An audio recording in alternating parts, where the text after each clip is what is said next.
जम्मू कश्मीर में आतंकियों के खिलाफ चौतरफा आक्रमण हो रहा है। सेना के जवान चुन चुनकर आतंकियों का खात्मा कर रहे हैं और घाटी में ऑपरेशन ऑल आउट चल रहा है। इस दौरान अनंतनाग में सुरक्षा बलों ने घेर कर 2 आतंकियों को ढेर कर दिया। वहीं श्रीनगर के खानयार इलाके में भी सुरक्षा बलों और आतंकियों के बीच मुठभेड़ हुई। सुरक्षा बलों ने लश्कर से जुड़े संगठन टीआरएफ के 2 आतंकियों को घेर लिया और दोनों तरफ से ताबड़तोड़ फायरिंग हुई। इलाके में सघन सर्च ऑपरेशन जारी है। ऑपरेशन में ड्रोन का भी इस्तेमाल किया गया ताकि इलाके की बारीकी से निगरानी की जा सके और आतंकियों के ठिकानों को ट्रैक किया जा सके। बीती रात करीबन 2 बजे ये सूचना मिली थी कि यहाँ पर मिलिटेंट्स एक मकान में छुपे हुए हैं। उसके बाद यहाँ कोऑर्डिनेट सर्च ऑपरेशन लॉन्च किया गया और पूरे इलाके को घेरे में ले लिया गया। ऑपरेशन में जम्मू कश्मीर के एसओजी, जम्मू कश्मीर पुलिस और सीआरपीएफ की टीमों ने मोर्चा संभाला और पूरे इलाके को घेर लिया। आतंकियों की हर गतिविधि पर कड़ी निगरानी रखी जा रही है।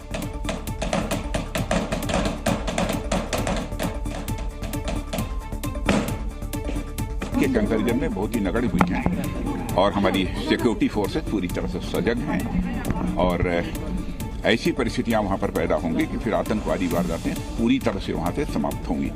जम्मू कश्मीर में 2.5 साल बाद अचानक आतंकियों के फिर से सक्रिय होने से सुरक्षा बलों के लिए एक चुनौती जरूर है, लेकिन आतंकियों को जहन्नुम पहुंचाना भारतीय सेना को अच्छे तरीके से आता है।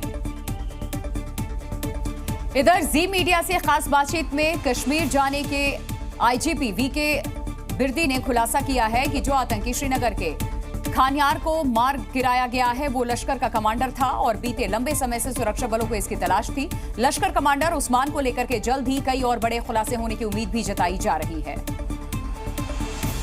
जो है एक टेररिस्ट है, सिक्योरिटी फोर्सेस ने मार गिराया है और उसकी जो शिनाख्त की तस्दीक बतौर उस्मान लश्करी अलियास छोटा वली जो कि एलईटी का एक कमांडर था और यहाँ पे काफ़ी महीनों से एक्टिव था और उसको काफ़ी ट्रैक किया जा रहा था। तो इसका जो इन्वॉल्वमेंट है लास्ट ईयर जो इंस्पेक्टर मसरूर की किलिंग में भी इन्वॉल्वमेंट पाया गया था, तो लिहाजा ये सिक्योरिटी फोर्सेस के लिए इम्पॉर्टेंट मरहला है।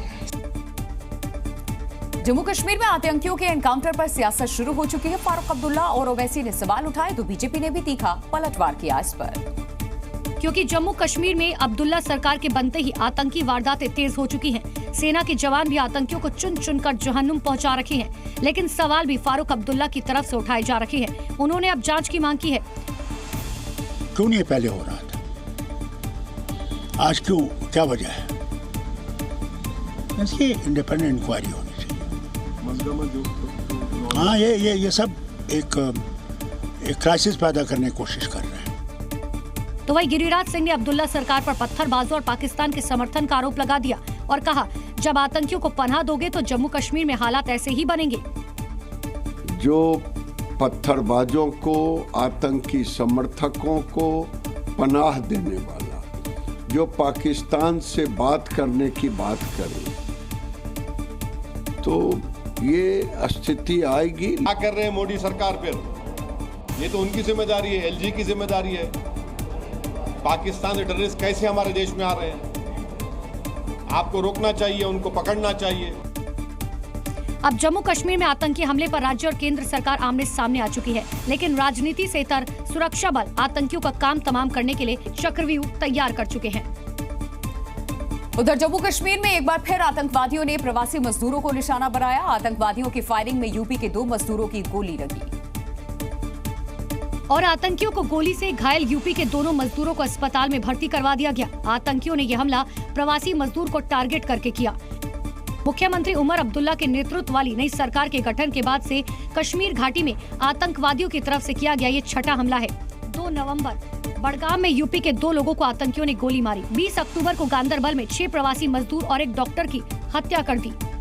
16 अक्टूबर को शोपियां में प्रवासी मजदूर अशोक चौहान की हत्या कर दी।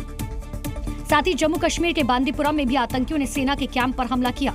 देर रात आतंकियों ने छिपकर आर्मी कैंप पर हमले किए, जिसके बाद राष्ट्रीय राइफल्स के जवानों ने जवाबी कार्रवाई की और आतंकी वहां से भाग निकले।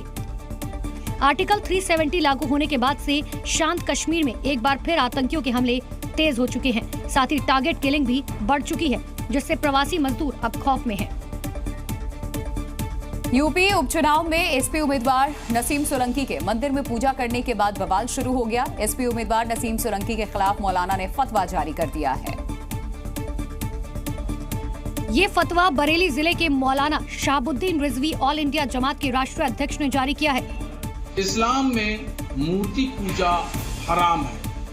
कोई भी शख्स, महिला हो या पुरुष, अगर वो अपनी मर्जी से, राजी खुशी से वो पूजा अर्चना करती है, जल अभिषेक करती है, जल चढ़ाती है, तो उस पर जो है वो जानबूझ के अगर करती है तो उस पर सख्त हुक्म है। यानी मुस्लिम महिला ने महादेव की आराधना की तो मौलाना को मिर्ची लग गई। उधर नसीम सोलंकी की चुनावी शिव भक्ति पर सियासी दल भी सवाल उठा रहे हैं कि कल तक जो पार्टी हिंदू परंपराओं का उपहास उड़ाती थी, आज उनकी मुस्लिम प्रत्याशी जलाभिषेक कर रही हैं शिवलिंग का। सवाल ये है कि क्या नसीम सोलंकी की शिव भक्ति सच्ची है, चुनावी है और मौलाना के कहे अनुसार वोट लेने के बाद वो भूल सुधार करेंगी। उसको चाहिए कि वो तौबा करे, तजदीद ईमान करे, यानी दोबारा कलमा पढ़े और भविष्य में कोई ऐसा अमल न करे जो उसके ईमान पर फर्क पड़ता हो। जो भी हो, इतना तो क्लियर है, नसीम सोलंकी के मंदिर जाने पर कट्टरपंथियों को गजब की मिर्ची लगी है। उधर जलाभिषेक के बाद गंगा जल से मंदिर का शुद्धिकरण किया गया। उधर साधु संत भी नसीम सोलंकी के मंदिर जाने का विरोध कर रहे हैं। चुनाव होने वाला है वहाँ, और इसी के दृष्टिगत ये पूरा षड्यंत्र किया जा रहा है। मैं पूरी तरीके से आश्वस्त हूँ कि वहाँ भगवान शिव की पवित्रता को दूषित करने का प्रयास किया जा रहा है। हिंदू समाज इसका बहिष्कार करेगा।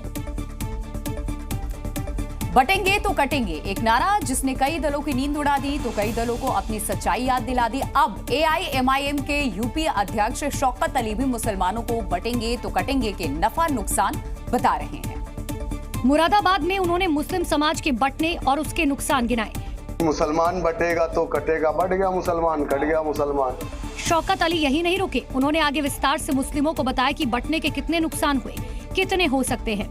मुसलमान बटा, उसकी लिंचिंग हो गई। मुसलमान बटा, उसकी मस्जिदों से लाउडर उतार दिए गए। मुसलमान बढ़ गया, मुसलमानों को कुर्बानी से रोका गया। मुसलमान बढ़ गया, उसकी शरीयत में मुदाखलत हो गई। दरअसल ओवैसी ने दूसरे दलों के साथ मिलकर पीडीएम मोर्चा बनाया है, जिसमें 3 सीटों पर ओवैसी के कैंडिडेट सपा का गेम बिगाड़ रहे हैं और भाईजान के नेता फिलिस्तीन की याद दिलाकर वोट मांग रहे हैं। आप चाहते हैं कि आपके जो कार्यकर्ता हैं वो फिलिस्तीन को फॉलो करें और उस तरह संघर्ष करें, क्या करें? यकीनन हिंदुस्तान में भी अगर हमारे उलमा ने, हमारे बड़ों ने अगर संघर्ष ना किया होता तो शायद कि आज हिंदुस्तान भी आजाद ना होता। यानी एआईएमआईएम ने बटोगे तो कटोगे से आगे निकलकर मुस्लिमों को फिलिस्तीन जैसे संघर्ष की कहानी याद दिलाई। तय है, नजर मुस्लिम वोट बैंक पर है, लेकिन सपा और एआईएमआईएम के बीच फंसे मुस्लिम वोटर अगर बटेंगे नहीं तो किसका गेम बिगाड़ेंगे, ये बड़ा सवाल है। जी न्यूज़।